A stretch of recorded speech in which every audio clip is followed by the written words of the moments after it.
The National Weather Service in Wilmington has issued a severe thunderstorm warning for Franklin County, northeastern Ripley County, southern Union County, Indiana, northeastern Dearborn County, southern Fayette County, Indiana, southwestern Preble County, western Butler. 5:30 p.m.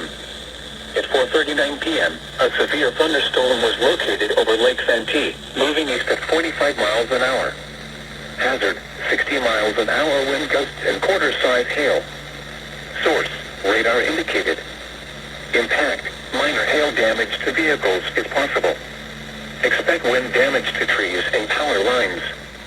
Locations impacted include Hamilton, Fairfield, Oxford, Batesville, Brookville, Ross, West College Corner, Oldenburg, Dartown, Lake Santee, Salem, Riley, Blooming Grove, Metamora, Millville, St. Leon, Laurel, Scipio, College Corner, and Cedar Grove. This includes I-74 in Indiana between mile markers 145 and 162.